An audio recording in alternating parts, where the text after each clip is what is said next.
იუდეაში 2 დღის შემდეგ. უკვე 4 დღის მტარი იყო. ამას სახარება გვეუბნება, მაგრამ გვეუბნება იცით როგორ? ნაწილ-ნაწილ. მათესთან ცოტას ზიტყვის, ლუკასთან ცოტას დაამატებს, თუ ეს ასე არ წაიკითხე მასშტაბურად, ვერ მიხვდები რაშია საქმე. ლაზარეს დაფლა პლუს 2 დღე 2000 წელი. ქრისტეს მოღვაწეობის ეპოქა. ნულოვანი წლები. პლუს 2 დღე. ქრისტედან 2 დღის შემდეგ უნდა აღდგეს ლაზარე. 4000 წლიანი ის არის ეს ციკლი. აი, აღდგენის ეპოქა არის 21 საუკუნე. და ზუსტად ლაზარეს აღდგენების ეპოქაში ვცხოვრობ ჩვენ. და ზუსტად წამოგვეწია ჩვენ ის მეცნიერები, რომლებმაც შეძლეს ამ საიდუმლოს ამოხსნა. რაში მდგომარეობს ლაზარეს საიდუმლო? ეს იყო ძალიან რთული და დიდი სამუშაო, რომელიც გაწიეს ამ მეცნიერებმა. შემდეგი სლაიდი. სტროფი მე-6. დასახარებას აშინა ქართულსა, ხოლო თავსა მათეისასა წილი ზის, რომელ ასო იარს და იტყვის ყოვლად 4000 მარაგზა. ისევ 4000 წელთან გვაბრუნებს ჩვენ იოანე ზოსიმე. ხო, რაშია საქმე? თავსა მათეისასა წილი ზის. მათეს სახარება იწყება მაცხოვრის გენეალოგიით. აბრამიდან ქრისტემდე 40 თაობა. არის დასახელებული. თუმცა კიდო მეორე სახარებაში არის ადამიდან ქრისტემდე 67 თაობა. მაგრამ ჩვენ რო შევადარებთ სახელებს, ზოგიერთ ადგილზე ერთმანეთს არ დაემთხვევა. შეგიძლიათ ივარჯიშოთ. რაღაცაშია საქმე, რაღაცას მალავს სახარება. აი უყურეთ, აბრაამის ეპოქაში, ასე ვთქვათ, აბრაამის გამოსვლა ურიდან. ეს არის ლაზარეს დაფლის ეპოქა. რაღაცა საიდუმლო, რომელიც დაკავშირებულია ქართულ ენასთან და სამება ამბანთან და მისი შვილები, სოფლიო ცივილიზაციები და სამყარო აღქმის დიდი საიდუმლო ცოდნა, რომის განხალხების და აღდგომის ხანა 4000 წელი. აბრაამმა დაფარა რაღაცა დიდი ცოდნა ქრისტემდე 2000 წლით ადრე. ის იყო რომ ქრისტეს მიუტანეს ამბავი 2 დღით ადრე ლაზარე რო უკვე მტარი როა და 2 დღის შემდეგ რო უნდა მივიდეს ქრისტე და რო უნდა აღადგინოს ის 4 დღიანი ციკლი უნდა დაიცვას. წერილი უნდა აღსრულდეს. ასონიშანი წილ არის 31 და მისი რისხვით მნიშვნელობა არის 4000. ეს კალენდრის გამსწორებელი ნიშანია. ამას შემდეგ განახეთ, როგორ აკეთდება ეს. ჩვენ აი ამ სტროფიდან გებულობთ შემდეგ რაღაცას, ფორმულას გამოყავს. აბრაამი პლუს 2000 წელი, ქრისტეს ეპოქა პლუს 2000 წელი. ლაზარეს აღდგინება ქრისტიანულ დიდ ცნობიერებაში.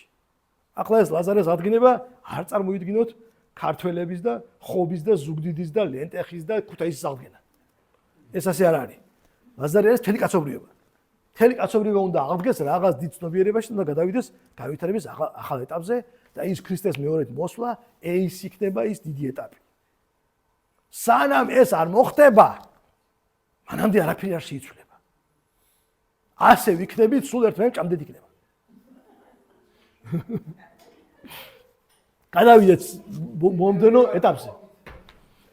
და ესე არის 4 დღე. ხედავთ, ისე 4 დღე. სულ ერთ იგივეს გვეუბნება.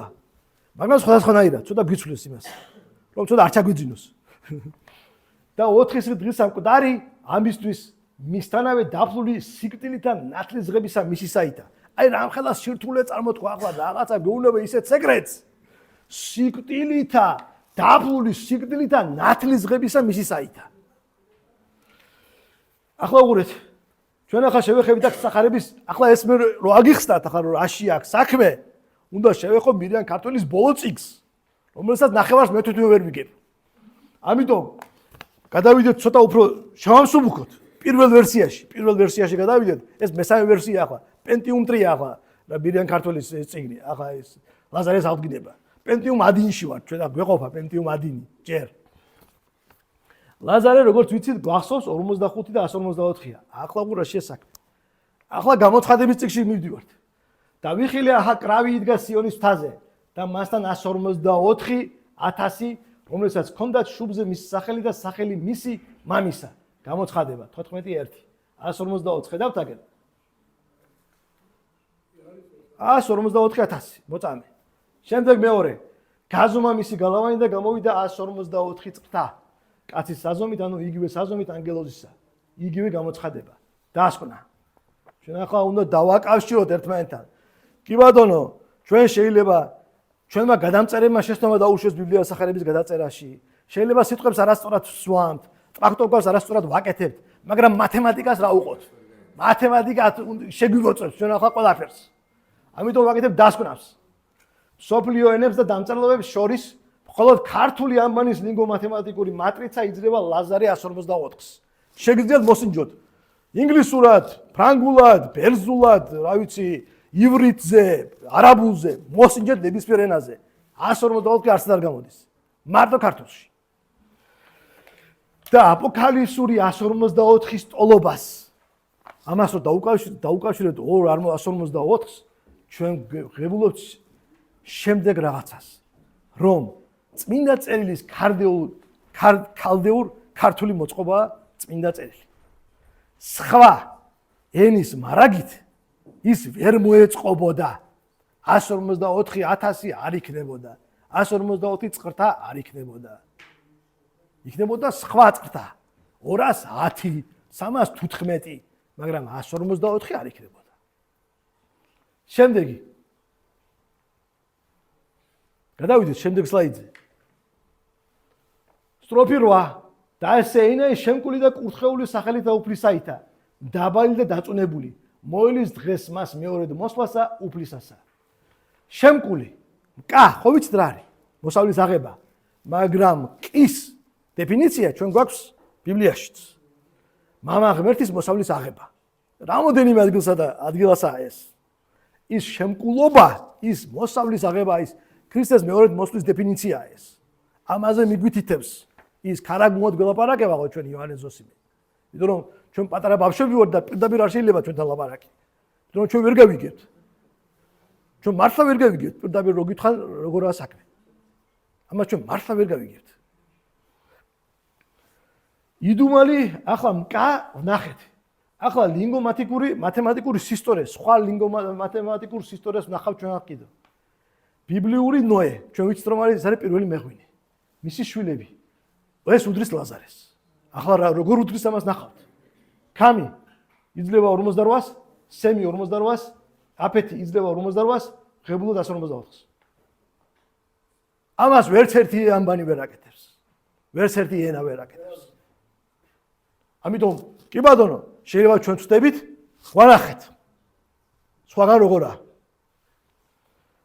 აგერ ღებულობთ ვენახს. წერთ ვენახი. შენ ხარ ვენახი. თქვენ მომღერი ხართ ბიჭებო. ვიზე მღერი ხართ? ქრისტეზე. აგერ მათემატიკურად განახებთ. ვენახი იძლევა 69-ს. იესო არის 6. 5 + 1 6. ქრისტე არის 9. 69. იესო ქრისტე და ვენახი ერთმანეთს ტოლი. ლინგო მათემატიკურად. ამასაც ვერც ერთი ენა ვერ გააკეთებს. შემდეგი.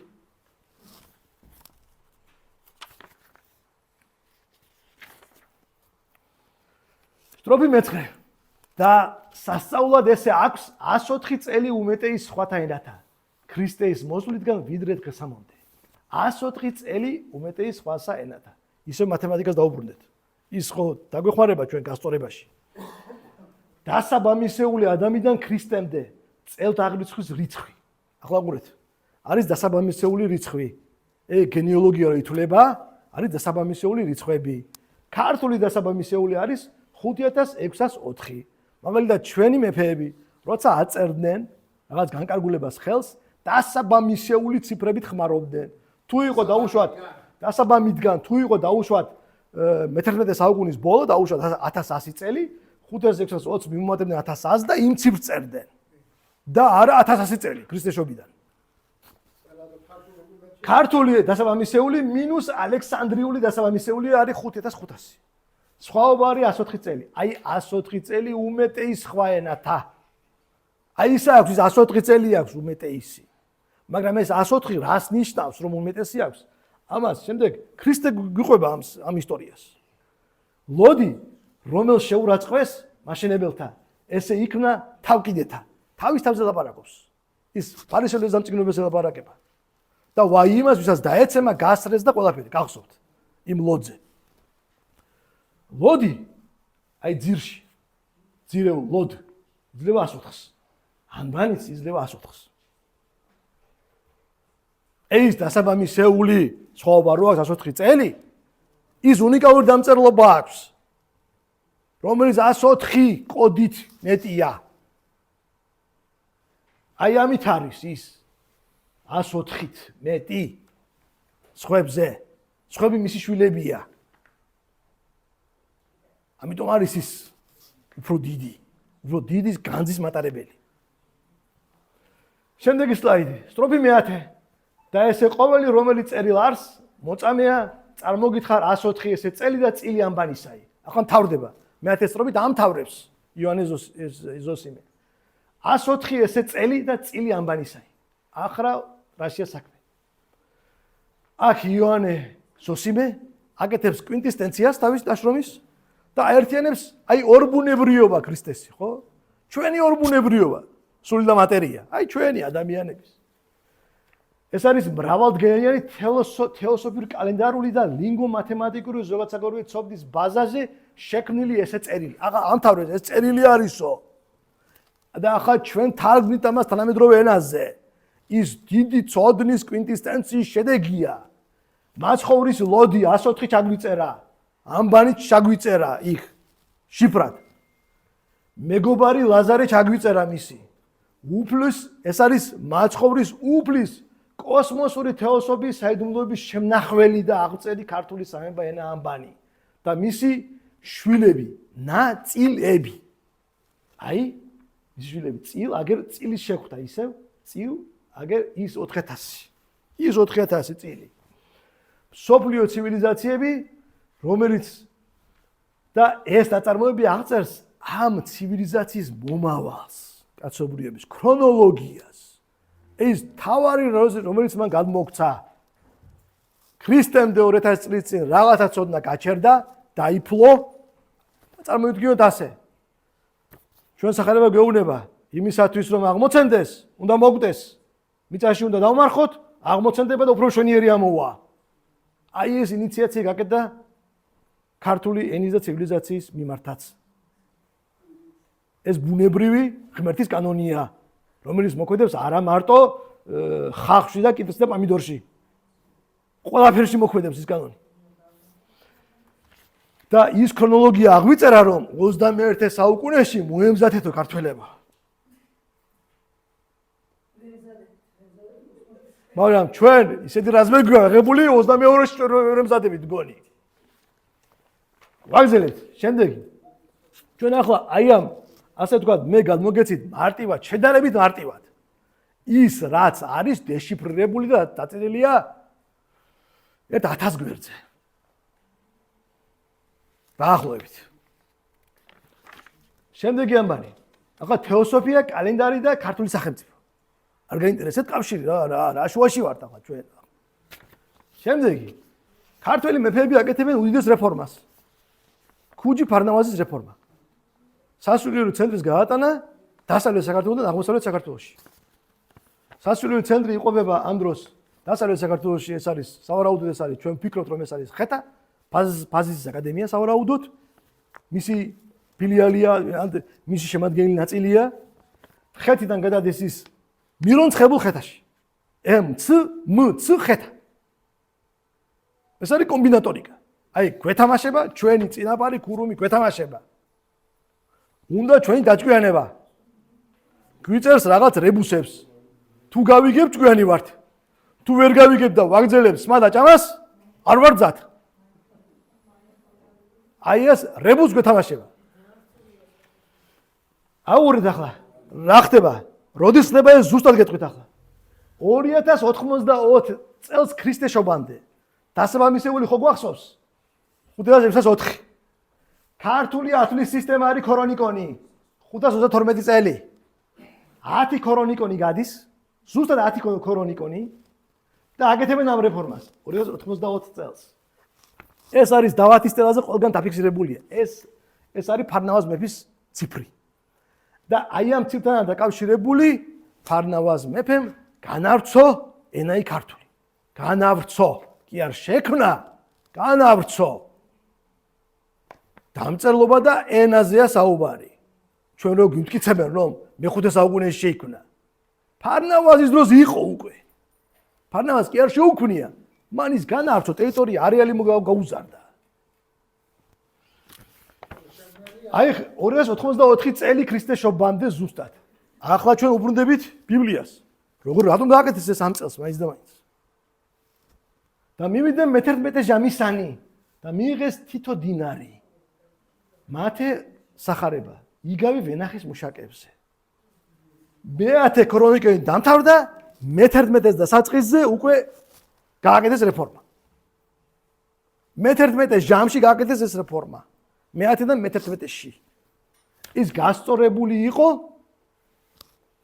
ბიბლიურ ქრონოლოგიასთან.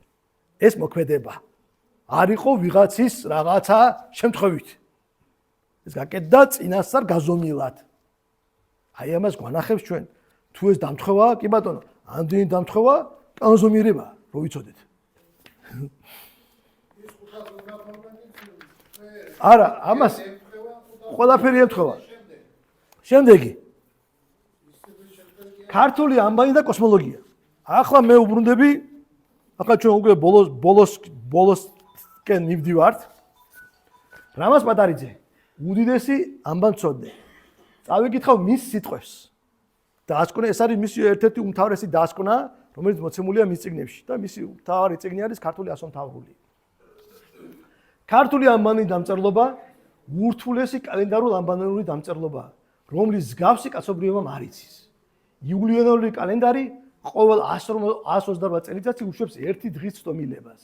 ამას ასწორებს ქართული ამბანის მზის კალენდარი, რომელიც ანგარიშობს 21-11. ხო გითხარით, შეგახსენეთ მეთქი როგორ ასწორებს? წიელ 31 ნაკიან წელიწადს ყოველ 128 წელიწადში. ამიტომ ფარნავაზ მეფის წარწერაში მითითებულია თარიღი 100,000 წელიწადი. ეს არის ქურუმების მიერ დადგენილი ქართული ამბანური კალენდრის სიზუსტის ხანა. 100,000 წელიწადი. აი თუ იულიანური გასასწორებელია ყოველ 128 წელიწადში, რომელიც არის ყველაზე საუკეთესო. ქართველებს ეს ჰქონდათ ოდითგან და მისი ცდომილება არის 100,000 წლიანი. 100,000 წელიწადში ერთი დღით იძლევა ცდომილებას. აი ეს იყო ის, ამიტომ იყო ის ქართული ამბანი ურთულესი თავარი ამბანი კაცობრიობის. ამიტომ არის ის ქართული ენა, რომელსაც ჩვენ არ ვიცით და როგორ ყალიბდება. თქვენ გიცით? თქვენ უბრალოდ ისწავლეთ, ხო? აი ეს ასე ვილაპარაკოთ რაღაცა ვიღაცისგან, ჩვენ არ ვიცით არც ერთი ტერმინის წარმომავლობა. რატომ დავარქვით ჩვენ ამას ეს, იმას ის? აი ეს არის ფაქტიურად ეს არის ესეთი სიტუაცია. ეს არის ბუნების კანონი, ღვთის კანონი. ღვთის კანონი მუშაობს და ის მუშაობს ჩვენში და ყველგან. და ენა არის მისი გამოვლინება ერთ-ერთი უმთავრესი. რომელსაც თითქოს და ჩვენ ვიგონებთ, მაგრამ ეს არის ის კოსმოსის ძალის გამოვლინება. და ჩვენ ვერც კი გვზნობთ, რომ კოსმოსში ვართ. და ჩვენ არ გვიმორჩილება არაფერი.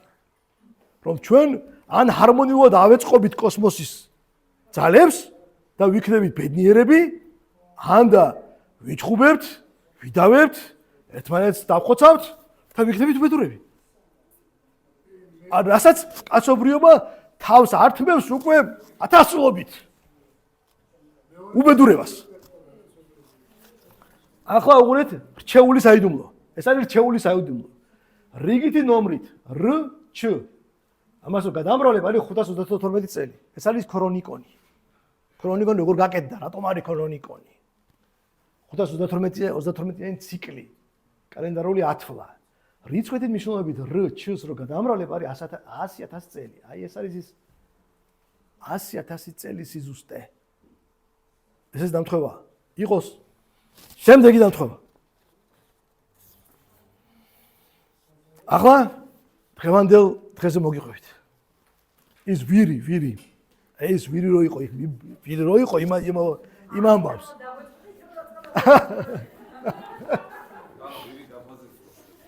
არა, ვირი ახალ დაბაზე მიწერილი გვაქვს, უკვე ერთი კვირა უყურეთ ჩვენს ვირუკელას. აი ლაზარე რიგითი მნიშვნელობით იზრდება 45. 45 არის პირველი რთული რიცხვი მათემატიკაში. ეს არის 9 ციფრის 9 ციფრი, რომელიც არის რომელიც ჩვენ გვაქვს, იმისი ჯამი 1 + 2 3 4 5 6 7 8 9 იზრდება 45-ს. ეს არის პირველი კომბინატორიკული ციფრი ზოგადად ციფრულ სისტემაში. ლაზარე და ვირი ერთმანეთის ტოლია. ახლა რა ხდება? შაბათს ქრისტე აღადგენს ლაზარეს. შემდეგ უკვე კვირას შედის იერუსალიმში. მეორე დღეს. რა ხდება ახლა? ზის და მივახლოვდნენ იერუსალიმს. მივიდნენ ზედისხილის თასთან. არა აქვს მნიშვნელობა, იესომ გაგზავნა ორი მოწაფე და უთხრა მათ: წადით სოფელში, რომელიც არის თქვენს პირდაპირ და მაშინ ეიპოვით დაბმულ ვირს და კვიცს მასთან ერთად. ახსენით და მომიყვანეთ მე. აი, მაინც და მაინც ვირი და კვიცი იყო მოსაყვანი. და თუ ვინმე გეტყვით თქვენ რამეს, უთხარით რომ მათ უფალს სჭირდება და მაშინმე გამოგზავნის მათ. ხოლო ეს ყოველივე მოხდა რათა აღსრულდეს ნათქვამი წინასწარმეტყველების მიერ, რომელიც ამბობს: უთხარით სიონის ასულს, მე უფე შენი მოდის შენთან 7 და ზის ვირზე და კვიცზე, სახედრის ნაშობზე. ესაია და ეს არის ესაიას წიგნიდან. ძველი აღთქმა, ძველი აღთქმის წერილი უნდა აღსრულდეს. იესო ქრისტე უნდა შევიდეს იერუსალიმში ვირზე ამხედრებული, მაგრამ მას კვიცი უნდა მისდევდეს გვერდით. ეს არის ის ორი დიდი ცოდნა. ლაზარეს საიდუმლო რელიგია, რომელიც ვირია. ვირი და ლაზარე არის ერთმანეთის თანასწორი. ეს არის მისი ქარაგმული, ასე ვთქვათ, იპოსტასი. ვირი არის ლაზარეს ქარაგმული იპოსტასი. აი, ვირი, რატომ მაინც და მაინც ვირი? იმიტომ რომ ვირი ასევე არის უნიკალური გეოდეზისტი, მას აქვს უნიკალური თვისება, ის გრძნობს მაგნიტიზმს, დედამიწის. მას აქვს სწორი ხედვა, მაგრამ არა თვალით ხედვა, არამედ იმ რაღაცით ხედვა, რომელიც ჩვენ არ გვაქვს. იმ რაღაცის რო ხედავს ქრისტე, ის რო ხედავს დიდ ცოდნას, ეს არის ვირის ქარაგმა. აი იმაზე ამხედრებული შედის ის იერუსალიმში მოსაკვდომად, ჯვარსაცმელად. იმით უნდა შევიდეს. და ეს არის ის საიდუმლო რელიგია, საიდუმლო ცოდნა, ვირის სიმბოლო, ხოლო კვიცი არის რიტუალური რელიგია, წყლით ნათლისღების სიმბოლო. ორივე უნდა შეასრულოს. რიტუალიც და საიდუმლო რელიგიაც.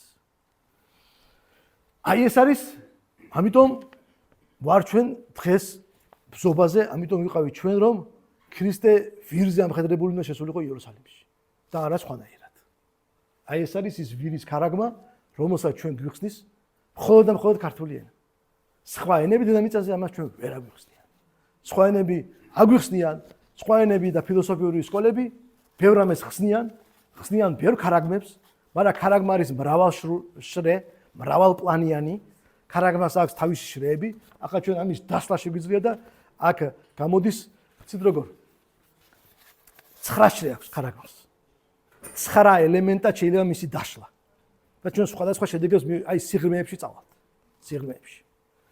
მე მინდა ეს ყველაფერი რა თქმა უნდა, რაც მე ახლა თქვენ მოგიყევით, ეს ყველაფერი მე მოგიყევით მირიან ქართველის მეთოდოლოგიით და მირიან ქართველის ასე ვთქვათ კვლევების ბაზაზე. მაგრამ თანამე მირიან ქართველს ფაქტიურად დარჩა, არსებობს მირიან ქართველის სკოლა, მასში ბევრი ადამიანებია გაერთიანებული. კვლევები მიმდინარეობს, ასევე უნდა აღვნიშნო ქუთაისის უნივერსიტეტის მეცნიერული ჯგუფი, მეცნიერება უკეთესი მომავლისათვის. აგერ მე მაქვს მათი წიგნი, ზაალ ლომსიანიძე. მეორედ მოსვლა. ზაალ ლომსიანიძე უკვე ორჯერ წარდგა მეცნიერებათა აკადემიაში. ის ამ თემას აგრძელებს, ამ თემას ზუსტად იგივე თემას. აქ თავარი არის 40 ამბანის დეფინიცია, უნდა გავახორციელოთ და ის ქარაგმული მეთოდოლოგია. ეს არის ასე ვთქვათ, ეს არის უზენაესი მეცნიერება. ეს არის ყველა მეცნიერებების ჯამი. და მე უნდა აღვნიშნო რომ ეს ჯგუფი მუშაობს. იმედია რომ ეს ჯგუფი თვითონ ზაალ ლომსიანიძე, იქ არიან ფიზიკოსები, ქიმიკოსები, ლინგვისტები, თვითონ ზაალი არის ფარმაცევტი, ფარმაკოლოგი. ისინი აგრეთვე მუშაობენ ბიოქიმიის მიმართულებით და იმედია რომ ისინი შეძლებენ ამ ცოდნის რეალიზაციას პრაქტიკაში. იმიტომ რომ ამ ცოდნას ქართულ ენას აქვს გამოყენებითი პერსპექტივა. თუ სამყარო არის ერთსისტემიანი და ამ სისტემის აღწერის ერთ-ერთი უმთავრესი ელემენტი არის ქართული ენა და დამწერლობა, მას შეუძლია გამოყენებითი როგორც ენერგეტიკული, ისე სამედიცინო ცვლილების შეიტანოს კაცობრიობის ისტორიაში. და სავარაუდოდ ეს მოხდება. იმედია რომ ეს ჯგუფი შეძლებს ამის განხორციელებას. იმიტომ რომ მიდან ქართულს აქვს კიდევ ნაშრომები გამოყენებით მხარეებზე, ახლა მას საკითხს არ შევეხები. და ძალიან შორწავალთ.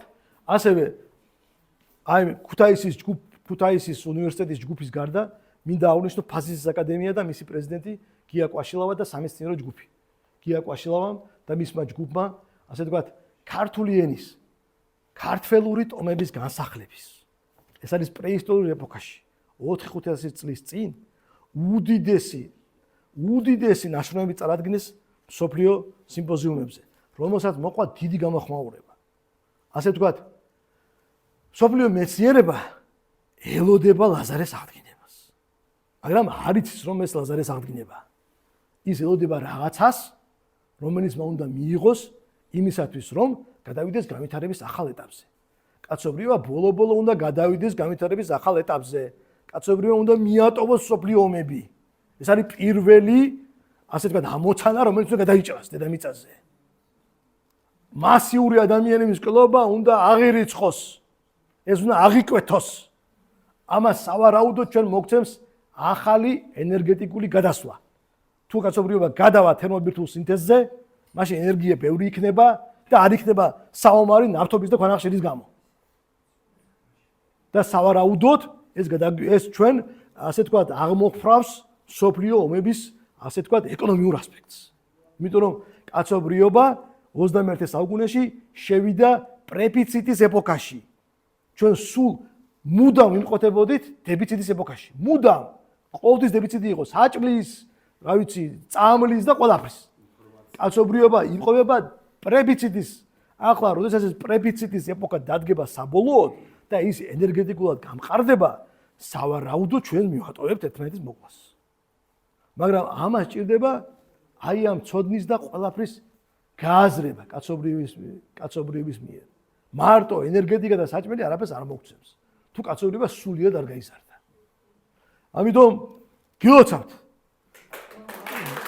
ლაზარეს